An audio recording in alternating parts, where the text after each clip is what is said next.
Winter ಸೀಸನಲ್ಲಿ ಸಿಗೋ ಈ ರೆಡ್ ಕ್ಯಾರೆಟ್ಸ್ ಅಂದರೆ ಪರ್ಫೆಕ್ಟ್ ಫಾರ್ ಕ್ಯಾರೆಟ್ ಹಲ್ವಾ. ಯಾವುದೇ ಶಾರ್ಟ್ಕಟ್ ಇಲ್ಲದೆ ಟ್ರೆಡಿಷನಲ್ ಮೆಥಡಲ್ಲಿ super tasty and delicious carrot halwa ಮಾಡ್ತಾ ಇದ್ದೀನಿ. ಸೊ ಲೇಟ್ ಮಾಡದೆ let start with it. Carrot halwa ಮಾಡೋಕ್ಕೆ ಫಸ್ಟ್ ನಾನಿಲ್ಲಿ ಸುಮಾರು 1 kg ರೆಡ್ ಕ್ಯಾರೆಟ್ಸ್ ತೊಗೊಂಡಿದ್ದೀನಿ. 1 kg 87 ಗ್ರಾಮ್ಸ್ ಇದೆ, ಬಟ್ ಅಪ್ರಾಕ್ಸಿಮೇಟ್ಲಿ 1 kg. ಈ ರೆಡ್ ಕ್ಯಾರೆಟ್ಸ್ನ ದೇಸಿ ಗಾಜರ್ ಅಥವಾ ಡೆಲ್ಲಿ ಕ್ಯಾರೆಟ್ ಅಂತ ಕೂಡ ಕರೀತಾರೆ. ಕ್ಯಾರೆಟ್ಸ್ನ ಚೆನ್ನಾಗಿ ವಾಶ್ ಮಾಡಿ ಪೀಲ್ ಮಾಡ್ಕೊತಾ ಇದ್ದೀನಿ. ನಾನಿಲ್ಲಿ ಕ್ಯಾರೆಟ್ಸ್ನ ಗ್ರೇಟ್ ಮಾಡೇ ಯೂಸ್ ಮಾಡ್ತಾ ಇದ್ದೀನಿ, ಬಿಕಾಸ್ ನಾನು ಯಾವುದೇ ಶಾರ್ಟ್ಕಟ್ ಯೂಸ್ ಮಾಡ್ತಾ ಇಲ್ಲ. ಹಲ್ವಾಗಳಿಗೆ ಆದಷ್ಟು ಹೆವಿ ಬಾಟಮ್ ಪಾನ್ಸ್ ಯೂಸ್ ಮಾಡಿದರೆ ಒಳ್ಳೆಯದು. ಸೊ ಪಾನ್ಗೆ ಒಂದು 2 ಟೇಬಲ್ ಸ್ಪೂನ್ ಅಷ್ಟು ತುಪ್ಪ ಹಾಕಿ ಅದಕ್ಕೆ ಚಾಪ್ ಮಾಡಿರೋ ಗೋಡಂಬಿ ಮತ್ತು ಒಣ ದ್ರಾಕ್ಷಿ ಹಾಕಿ ಫ್ರೈ ಮಾಡಿ ತೆಗೆದಿಟ್ಕೊತಾ ಇದ್ದೀನಿ. ಡ್ರೈ ಫ್ರೂಟ್ಸ್ ಯಾವುದಾದ್ರೂ ಹಾಕೋಬಹುದು, ಲೈಕ್ ಬಾದಾಮ್, ಪಿಸ್ತಾ ಯಾವುದಾದ್ರೂ ಚಾಪ್ ಮಾಡಿ ಹಾಕೋಬಹುದು.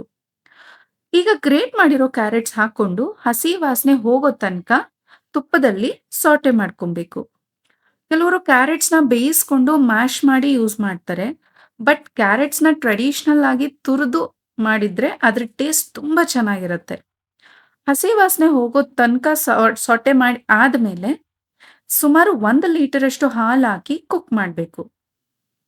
ಇಲ್ಲಿ ನಾನು 1 kg ಕ್ಯಾರೆಟ್ಗೆ ಸೇಮ್ ಪ್ರಪೋರ್ಷನ್ ಅಂದ್ರೆ 1 ಲೀಟರ್ ಹಾಲು ತಗೊಂಡಿದ್ದೀನಿ. ಕಾಯಿಸ್ಕೊಂಡಿರೋ ಬಿಸಿ ಹಾಲು ಹಾಕೊಂತಾ ಇದ್ದೀನಿ. ಹಸಿ ಹಾಲು ಹಾಕೋದ್ರಿಂದ ಒಡೆಯೋ ಚಾನ್ಸಸ್ ಇರುತ್ತೆ, ಸೊ ಕಾಯಿಸಿರೋ ಫುಲ್ ಫ್ಯಾಟ್ ಮಿಲ್ಕ್ಗೆ ಹಾಕೊಂತಾ ಇದ್ದೀನಿ. ಹಾಲು ಕಂಪ್ಲೀಟ್ ಆಗಿ ಅಬ್ಸರ್ವ್ ಆಗಿ ಅರ್ಧಕ್ಕರ್ಧ ಕಡಿಮೆ ಆಗೋ ತನಕ ಮುಚ್ಚಿ ಬೇಯಿಸ್ಕೊಬೇಕಾಗತ್ತೆ.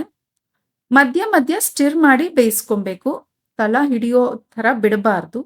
ಲೋ ಟು ಮೀಡಿಯಂ ಫ್ಲೇಮಲ್ಲೇ ಕುಕ್ ಮಾಡ್ಕೊಬೇಕಾಗತ್ತೆ.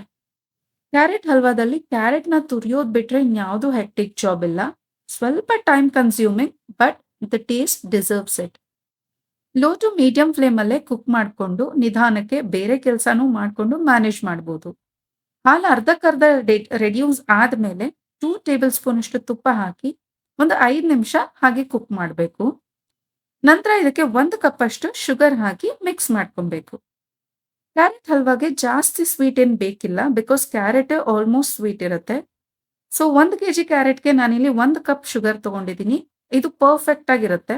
ಬೈ ಚಾನ್ಸ್ ನಿಮಗೆ ಸ್ವೀಟ್ ಜಾಸ್ತಿ ಬೇಕಿದ್ರೆ ಮತ್ತೊಂದು 1/4 ಕಪ್ ಅಥವಾ ಅರ್ಧ ಕಪ್ ಅಷ್ಟು ಸಕ್ಕರೆನ ಹಾಕೊಬಹುದು.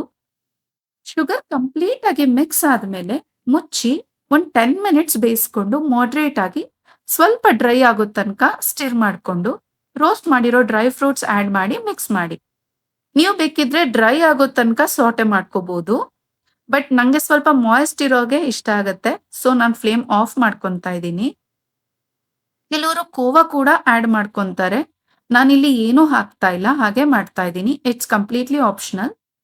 ಗಾರ್ನಿಶಿಂಗು ಅಷ್ಟೇ chopped nuts and silver leaf ಕೂಡ ಹಾಕೋಬಹುದು. ಅದು ಕೂಡ ಆಪ್ಷನಲ್ಲು, ನೀವು ಬೇಕಿದ್ರೆ ಹಾಕೋಬಹುದು, ಇಲ್ಲ ಸ್ಕಿಪ್ ಕೂಡ ಮಾಡ್ಬೋದು. ಕ್ಯಾರೆಟ್ ಹಲ್ವಾನ ಬಿಸಿ ಬಿಸಿಯಾಗಿ ಅಥವಾ ರೆಫ್ರಿಜರೇಟ್ ಮಾಡಿ ಕೂಡ ತಿನ್ಬೋದು. ನನಗೆ ಪರ್ಸ್ನಲಿ ಚಿಲ್ ಆಗಿರೋದು ತುಂಬ ಇಷ್ಟ. ನೀವು ಹೇಗೆ ಬೇಕೋ ಹಾಗೆ ತಿನ್ನಿ. ನೀವು ಹೆಂಗೆ ಇಷ್ಟಪಡ್ತೀರಾ ಅಂತ ನಂಗೆ ಒಂದ್ಸರಿ ಕಮೆಂಟ್ ಮಾಡಿ ತಿಳಿಸಿ. ಆ್ಯಂಡ್ ಸೀಸನ್ ಮುಗಿಯೋ ಅಷ್ಟರಲ್ಲಿ ಒಂದ್ಸಲಿ ಈ ಕ್ಯಾರೆಟ್ ಹಲ್ವಾನ ಮಾಡ್ಕೊಂಡು ಟೇಸ್ಟ್ ಮಾಡಲೇಬೇಕು. Thanks for watching.